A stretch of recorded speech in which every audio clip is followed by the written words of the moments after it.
We're back to yet another episode of Boss Your Business. And today I'm being joined by Trent Stonehouse. You overcame early hearing challenges early on. Luckily, that was able to be taken care of. I want to hear more about that. And you began your entrepreneurial journey at 18 when you founded Verslock, a successful digital marketing agency. Welcome to my brain twister. At 27, and you're using your experience to establish that remote CEO academy that you are running, offering actual strategies for business growth, as well as being known for your innovation in team building, delegation, and systems automation. Guys, if you're still wondering why I have him on today, what are we even doing? What are we even doing? And you are also an aspiring speaker, dedicated consultant, and empowering fellow entrepreneurs. Now, systems automation, we already know why I brought you on. Right. However, for everybody that's listening, you know what always is going to be the first question, guys. How did you get here? Especially this whole hearing loss in your young age. I'm like, It's interesting. That was an interesting piece for me when I read your bio, because I here and there have that moments where I was working with the hearing impaired community where it's like, I can't even imagine the only thing I'm hearing is my own voice. Mm-hmm. So how did that come about, and how has it impacted you? That was a really,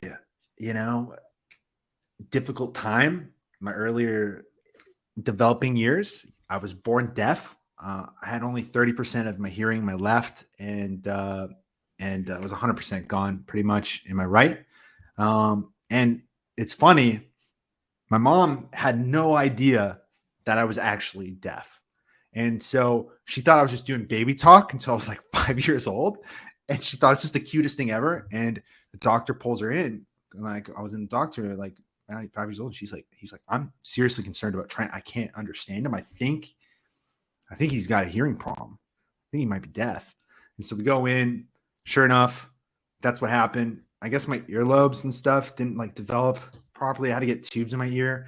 And so that set me back a lot, because I was watching Melvs for the longest time. That's how I was kind of learning everything. I still struggled to pronounce words still to this day, but I was in ESL through elementary school, high school, English second language, right? Meanwhile, I'm a born Canadian citizen. English is my first language, the only language I speak. And meanwhile, I'm in ESL. So I had all that, I was getting bullied a lot. It was really hard for me to kind of just get through life. I was always kind of, that target for kids. And then there was just that struggle trying to catch up. So I thank God for my parents. They got me a tutor, helped me, overcome that. So I was working with teachers after school too a lot. So that's kind of how I caught up. And then here we are. I kind of just got into the entrepreneurial space. So you went right into the entrepreneurial at 18. Was that kind of always the I identify with, don't tell me what the fuck to do. I'm my own boss, right? So was that kind of the reason you went into entrepreneurial, or just the making things work? Because it's that's kind of the story of your early life, making things work. What brought you in? I mean, I think I relate to you on that as well. Hey, I'm my own boss. Don't fucking tell me what to do, kind of thing. So I definitely relate to that 100%. But it kind of fell on me because I'm a big nerd. So, obviously I like systems. I think, just probably have a little bit of nerd in you too, right? But hell yeah. I'm a non-recovering nerd. I'm yeah. Okay. Nerd. So I was all about World of Warcraft, League of Legends, that kind of stuff. And so I got into the live streaming space on Twitch TV, YouTube. I had 30,000 subscribers, 6 million views. Did that in about 24 months. And I was probably one of the best in the game I was playing. And why did I call that early entrepreneurship? Because of building that following. So I learned a lot about social media, and I learned about how to edit videos all at the ripe age of like 17, 18 years old. And then I was signed to a talent agency, a big one called BBTV, and they're actually based in Vancouver, Canada. And they signed me up, and I was working underneath them for a long time before you could actually earn ad revenue independently on YouTube. You had to go through an agency. And so I was working through them. So I'm early days of Twitch and early days of YouTube. So that's how I got started. So I kind of just went in that way. And then it kind of just one thing after another developed into a business. This is why we get along. Oh my God, I remember the old days when YouTube pay TV started. We had clients that we got on, how much streaming did we have at that time? And it's like YouTube was just like, yeah, let's become the new TV channel and charge for episodes and that kind of stuff. Oh my God. Yeah. Oh yeah, I remember those days. Yeah. Right. Like those are early days. And so that kind of just led from there. And then I was like, I can go bigger, started a video production company, worked with car dealerships doing that. And then I'm like a squirrel brain. So I got a new idea. I'm like, oh, let's do that. Grab it, go. Right. And then I had this genius idea. Well, it worked and then it didn't. But I started an influencer platform in a sense that we were helping Twitch streamers earn ad revenue through their live streams. Because back in the day on Twitch, you couldn't earn ad revenue unless you were partnered with the platform. It didn't matter if you had thousands and thousands of live viewers. You had to be partnered with the platform. And so people are missing out on thousands of dollars of ad revenue. So I brought this platform in that anyone could watch an ad to support you at any time that they want. And it was right underneath the broadcast. And that thing went viral. 12 months. We had 100,000 daily users on the platform. And we had 6,000 influencers using it. So it blew up. I went to the moon. We all want to go to the moon. We're going to the moon. And I went to the moon, but I had no brakes. And I hit that moon and I blew up to 1 million pieces. Got shut down by Google right when I was in the middle of trying to close a deal with Tencent and Verizon. So that was a really depressing time for me. And then so Google shut you down. Yeah, we got blacklisted. So I'd have to do a whole rebranding and everything, lose all my progress. I was pretty much put all my savings, $40,000 into it. I was like, I'm not doing this again. And yeah. So what did you do then? Because I'm like, just look at the energy. You will not get bored on the couch. So yeah, I mean, I was just like beating my head on a wall, and I was just like, oh my God, I probably would not have been an entrepreneur if it wasn't for my mentor at that time. It wasn't even my mentor, called me up, became my mentor, but he's like, Trent, you are great with social media, great at making videos, great at getting like attention. I want you to come do some marketing for my company. I'm like, sweet. How much you pay? And he's like, no, you're gonna start your own business. I'll be your first client. I'm like, okay, so let's do it. And so I started that up after that massive failure, and people loved it. And so I made a digital marketing agency out of it.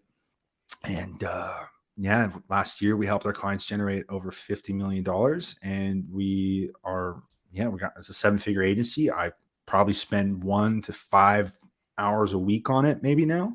And so I've really built it into something incredible that I'm proud of. And perseverance, kids, that's what it's all about.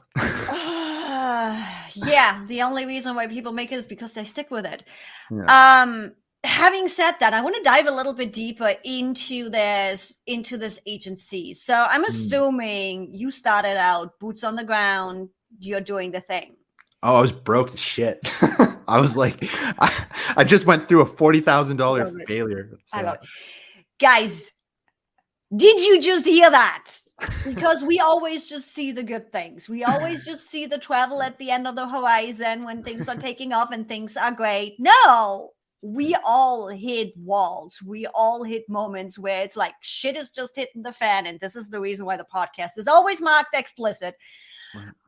Where there is moments where we took a risk, things worked out great, and the universe is just like, fuck you, this is not your path, you're going somewhere else. I love that you're you're using colorful language because I use the same, and I'm not sure if I'm ever good to go. So like, all right. You are all good to go. We All are right. cursing on the YouTube. Everything is always marked explicit. Okay. We're Awesome. always a little bit careful right in the beginning because we do live stream to YouTube. So guys, if you are producing a podcast, if you are producing content, be careful in the beginning. Don't drop the F-bomb completely spoken out that often. Yeah. YouTube does let you, but if you want to make some ad money, you need to cut it down. So now we always have an explicit podcast. I love it. So okay. Back to the topic though, so that we can throw a couple more F-bombs in. You start out boots on the ground. You start out, I'm the entrepreneur, I am the agency right now. How did you make the path from I'm broke AF to I'm traveling, which guys we will talk about. Yeah. What was that process? What was that path? And how long did it take you? Yeah. I mean, it took me, probably took me a solid 12 months to start making a solid revenue from it. Probably I got about 12 months it took me to get it. Like I went slow at it, but it took me about 12 months to start making like maybe 10 grand a month, something like that. And so I wasn't the quickest up and coming thing because again, I had to move so slow because I was kind of put myself in a tight spot. But I kind of just had a lot of focus on my reputation and on my service that I was providing. And that kind of carried me where people would just naturally start referring me. My clients became my sales team because I was doing such a great job at what I was doing. But not only that, where a lot of people screw up is that they start thinking about, oh, I need more business. I need more clients. I need more clients. But actually the lesson I learned from my last startup was if you want to go fast, you got to go slow the fuck down. And then what I did is I brought my attention to, hey, going deeper into those relationships with my clients. And so in fact, I got a real estate client. He started off paying me $400 a month. I dived really deep in that relationship. And now he's paying me $4,000 a month, right? He evolved over time and he's referred business to me, right? So instead of just going like up, I kind of like spanned it out and like worked within what I had built already. And it just kept bringing me more and more business. And so that's kind of how I accomplished all of that. Like, honestly, I've spent maybe $5,000 on ads over 4 years with this agency. So yeah. So how does life look like now? Yeah, with what we're doing at the First Look Agency, it's awesome. Like I said, it's 1 to 5 hours a week, maybe I'm putting towards it. Sometimes I put more if I want to, but that's pretty much it. Right. And so I built it to a place where I wasn't really needed.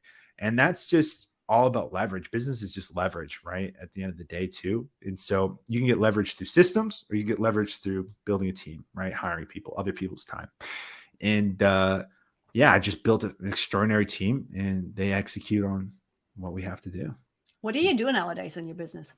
What's your focus? What's your job in the business? Yeah, for the most part, it's, looking at what we're currently doing and seeing if I can, bring any kind of new value in terms of, hey, how are we managing people? I became it's more of like becoming great at managing people. That's like high level stuff.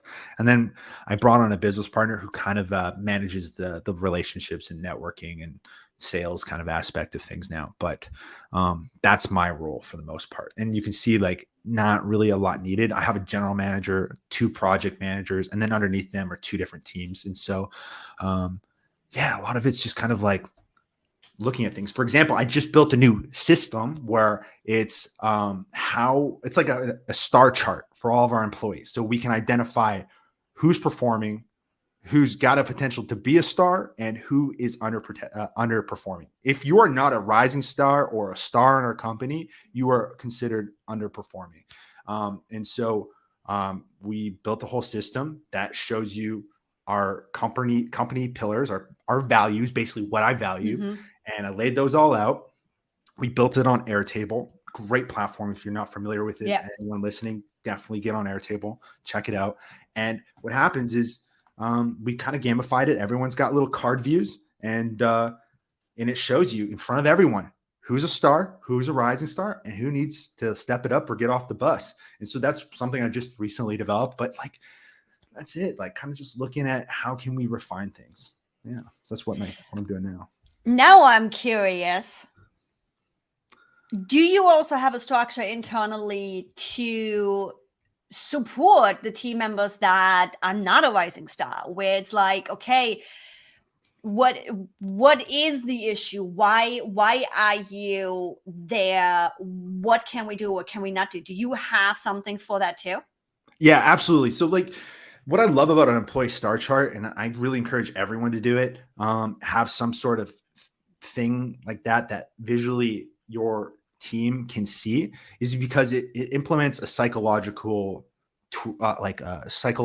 process in your team. So when you expose to everyone and everyone can see who's a star, who's a rising star, who's got to step it up, people are going to individually start to level themselves up. It's called positive workplace peer pressure. And so it's a psychological thing. And so people will either step up or they're going to feel exposed and they're going to be like, I'm out. And then you know who to get rid of, right? Because they're slowing you down anyways. And now I'm curious because some of those pieces sound quite familiar to me. Are you running the company on a specific framework, on a specific system for that matter? So why I'm asking, because what popped in my head is the EOS system. The star chart and the approach to your values on everything sounds similar to what the EOS system is doing, for example. So I was curious if you are just following your gut, which the EOS system for that matter is a logical framework. When I read the book through it, I'm like, all makes sense. We all know that. It just puts it nicely into a frame. But I was curious if this is an evolution of growing the agency, or if you have looked into different business frameworks and system, how other people run their leadership and their team management. Definitely learning these things over time. It was, and like kind of implementing how I interpreted those things. So like Good to Great was a great book for me. The Power of People Skills by Trevor Thrones really introduced a lot of these kind of psychological things to me, and how to build a winning team for sure. How we look and hold people accountable is strictly on our values, but more so my values, because what we need to understand as business owners is you're the culture of the company. You are. If people don't jive with you, they got to probably go. Okay. And so what's happening here is what I looked at for my company pillars was I didn't want something that was going to be some big badge on the screen. And when people walk into our office and say, that's you guys. No. It's literally what we hold our staff to. And so I looked at what pissed me off. And number one was, if you're not proactive, are you going to just leave things and wait to be told, or are you going to be proactive? So that's one of the pillars that we judge you on. Second one is, are you communicating? How's your communication? Are you leaving fires? Are you telling us when things are going on? Are you trying to hide shit? That's Next one is that we use is basically, I'm trying to remember off the call here, but we have like 5. And actually, you know what? I'm just going to spill them all out right here. Boom. It's like I like it when people are like, hey, what is it? Like, hold on. I got it right here. I got it right here. Number 1, accountable. Am I going to bed knowing that the task is going to be done? Or am I thinking that, oh my God, and I'm sweating about this person? Are they not accountable? Right. And then how's their attention to detail? And then are they difficult? Right. Are they a pain in the ass? Right. What's their pain in the ass level? And I kind of rate every single one of them on a 1 to 5. Guys, if you are just listening to the podcast, what you are not seeing is I'm smirking over here because our values are really similar. Okay. Communication is my first value, where I'm like, we all have our things. Shit happens. I am working with a lot of We all have a tongue twister today. Neurodivergent people, where it's like there is ADHD involved, there is anxiety involved in everything. Mhm. I have meltdowns where I literally just take 2 days off and I don't leave the couch. And I honor that.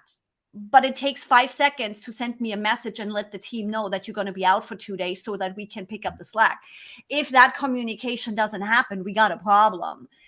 And if it happens in that moment or doesn't happen in that moment, the same is going to happen throughout the day. So clear communication and open communication, done. So important. Accountability, same thing, where it's like, we are testing a lot of stuff. I'm like, right now, especially with content, it's the easiest to explain, where it's like, we are working on omnipresence. Every single short form video on all 3 platforms going out every single day. We are testing stuff. Same with my team. Go test, go do, go play. There is no guilt, but we need to be accountable for the things we do. And then look at the data and adjust accordingly. Nobody is perfect, but you need to stick up to that. It's like, if I fuck up with my clients, I have to be accountable for it, but my clients also have to be accountable for the stuff that they screw up. So I love all of those values. They're like really closely aligned to what we do too. So some people might have different values too. And like, I would say to anyone, if you're like, well, what would my values be? Just think like, what pisses you off? Straight up. The interesting thing is that I have realized with my fellow entrepreneurs as well as clients, there is often also, quote, what we think our values are. You can easily find your values of just what pisses you off and what do you need in a relationship. Now, what I also do, what we are starting to implement also with the team is my NLP value elicitation, where we have a process that happens really fast so that we do not listen to the frontal lobe, but we actually go into the unconscious mind, where it's like based in different areas. There's a quick little process. It's like whichever area you want to take care of takes half an hour, and I can give you the 5 to 10 top values that are sitting in here for how we make decisions. And it was really interesting the first time I actually done that for me, where it's like, oh, it explained why I'm making certain decisions or why certain patterns keep repeating themselves, because I got that value in there that says, oh, you're going to do this because you actually want that and not that thing. So that has been interesting and has actually funneled a lot also into our business values, where I'm like, okay, I know what I need for me to be able to run and do the business and be excited about it and not burn myself out, to also get energy back from the business. And just combining those has definitely been a game changer. I love it. That sounds great. Like, because honestly, we do really need to figure those things out as business owners. And one thing I want to say, since this is all about systems, right? Your audience is here to learn that. A good system that I've implemented is tying in Slack with a tool called Geekbot. Now, I saw that. So tell me about Geekbot, because I have not heard about that one yet. And why do I have a feeling that's AI?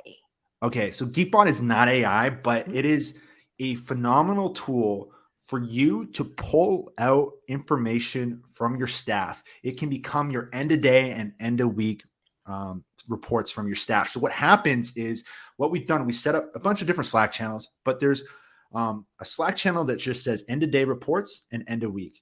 And so what happens is Geekbot messages all of your staff individually, privately, and says, hey, how are you feeling today? What clients have you been working on?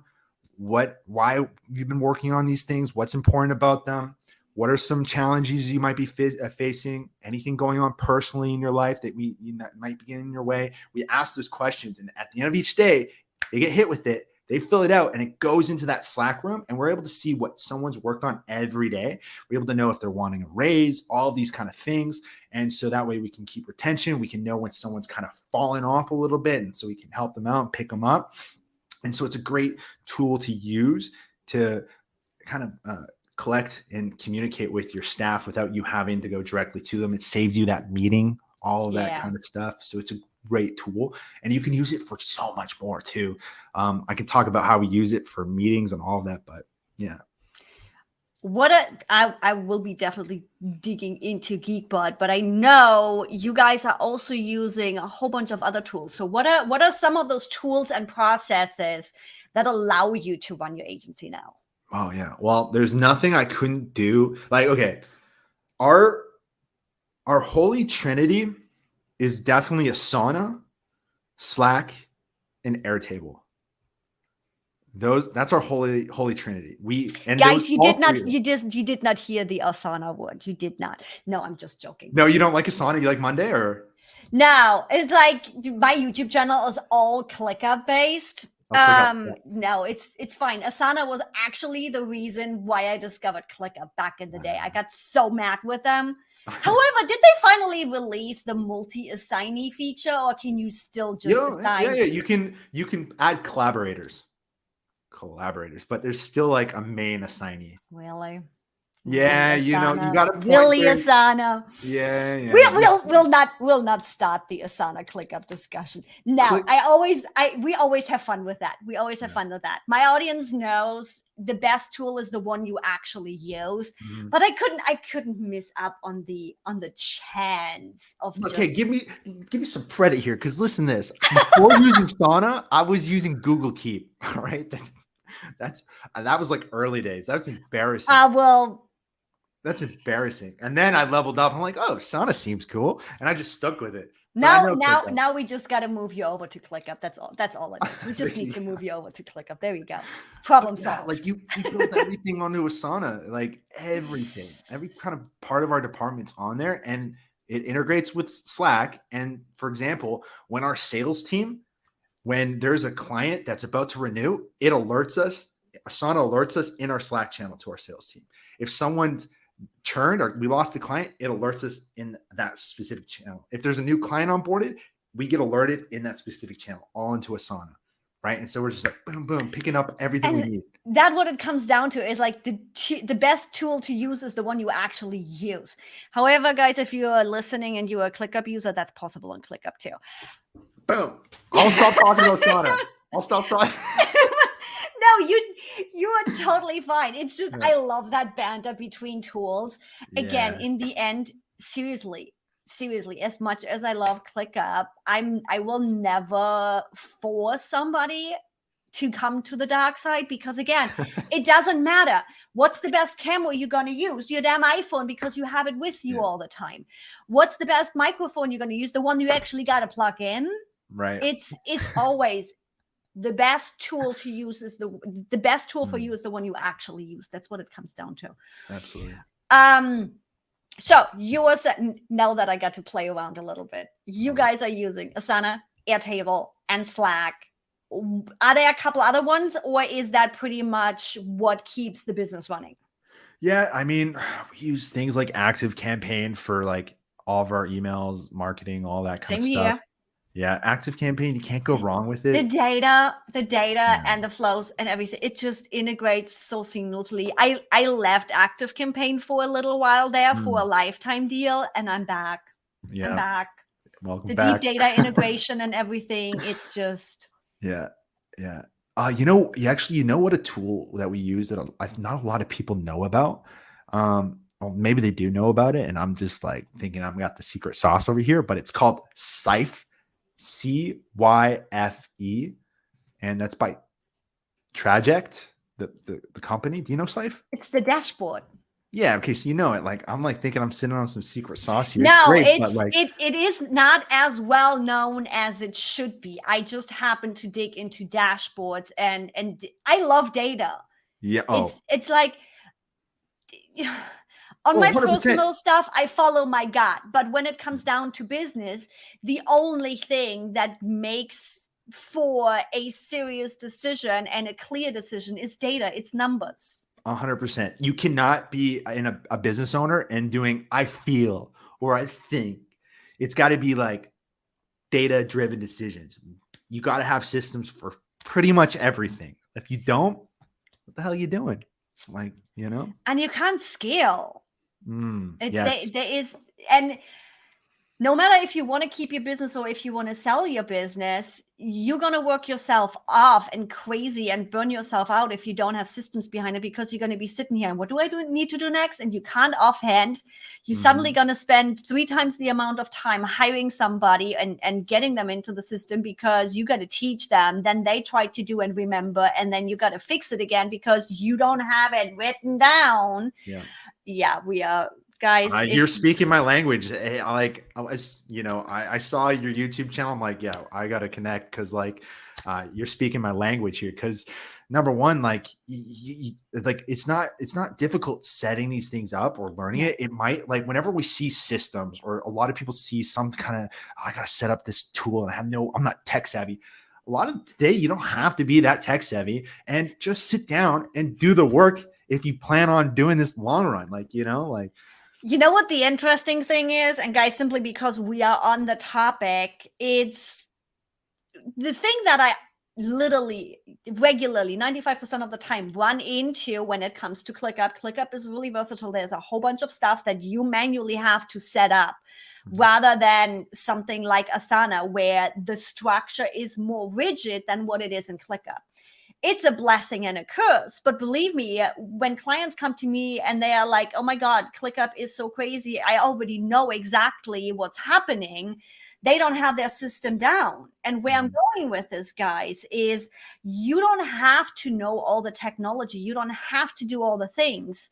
The thing is, your technology is going to become way easier no matter what you use, when you actually know what the hell you want to do. And the only thing to know what you need to do is having your systems and your workflows down. You can take that anywhere. Yep. 100%. Like, I love that you're saying this too, is like, you just have to know what you're wanting. Like, what do you need? That's the biggest thing. What do you need? And if you don't have it in you to build it out yourself or figure out what platform to use, hire someone. And if you're like, oh, I can't hire someone, well, hire from maybe the Philippines. That's where I do all my hiring. That's a whole nother journey. But like, we have like 20 employees and they're all offshore for pretty much. And, they build a lot of systems for me now. I just kind of tell them what I want and they go kind of build it. But But it's like, again, it comes back down again to, they are not going to know what they need to build if you don't know what you need. It's Absolutely. like hiring somebody to build a website, but you don't know what needs to be on it. It's the same damn thing, guys. Yeah, exactly. However, again, there is people out there that have done this. There is people out there like Trent, who is running the agency, me with stuff where we know what questions we need to ask for you to figure out what you actually need. Because even though we all want systems, we all want processes, one big thing for me is, you can copy my stuff, don't get me wrong, but you are thinking differently than I'm thinking. I'm a creative, but still type A, whereas other people think a little bit different, and you can take that process, but you need to adjust it to how you actually work and what you want to do. So there is another soapbox of mine where it's like, great, you can go get some templates and some processes out there, but there is not one solution that fits all. You always need to polish it and actually make it yours. 100%, right? You gotta work within your means too, right? But that's why I brought up Sife, because I thought, like, hey, know your numbers. It's a good platform, but even a better one than that one is Plecto. You could check out too. Plectos are like another great dashboard. How do you spell that? Actually, Plecto, Plecto.com. Something like that. Guys, as always, we'll figure it out. I'll check the link and it will be in the description. Now, with figuring out your own path and your own things, you have some goodies for the audience on figuring out your applicant's strengths and weaknesses. So you got a little bit goodie for the audience when they are ready to hire. Oh, absolutely. When it comes down to hiring, first question, one of the biggest questions is like, who, right? And for what? Yeah, right. And the big thing here is we got to figure out who you are first, right? You got to figure out yourself. And actually, I had a client, his name's actually, shout out to him, Agent DK. He's one of the top producing real estate agents out in Toronto. The guy's a beast. And he was saying to his team the other day, or he was giving a talk, and he was just like saying, he didn't start really excelling until he figured out what his personality type was, right? He talked a lot. He was like that influential type. So he's like out there just talking a lot, blah, blah, blah, and he wasn't slowing down and listening to his clients. And so once he learned that, oh, hey, yeah, those are my strengths. Oh yeah, those are my weaknesses. He was conscious of it. And so he then didn't let those weaknesses overtake him. And now he knows, hey, maybe when you hire, you can hire to fill your weaknesses. And so get in line with what your weaknesses and strengths are. You can look up a bunch of free personality tests out there, DISC, Myers-Briggs, whatever. There's a bunch of free ones out there. Or if you want to go next level, it's work styles. Know your work styles. So the difference between work styles and personality tests is that personality tests like DISC focus on a number of things: your trauma, your education, your social wealth, your biology. All these things play factor in who you are. Like, you could have a new trauma tomorrow and you're a different person. You could get drunk tonight, you're a different person. Yeah, ain't that the truth? Right? But there's one part that does not change, and that's your work style. Mm-hmm. If you hate puzzles and you get intoxicated, you still hate puzzles. Like, you're like, oh, screw puzzles, right? That's the thing. So I would encourage anyone to do a work style survey or a personality test, anything like that. I have a free tool of my own that you can use. That's remoteCEOs.academy/workstyles. And it's a free survey, and you just do it and it'll tell you who you are. And then that way you can start leveraging a tool like that for your hiring processes and start getting rid of what you suck at or what you don't really enjoy doing, right? Because that tends to be the things that aren't natural to us.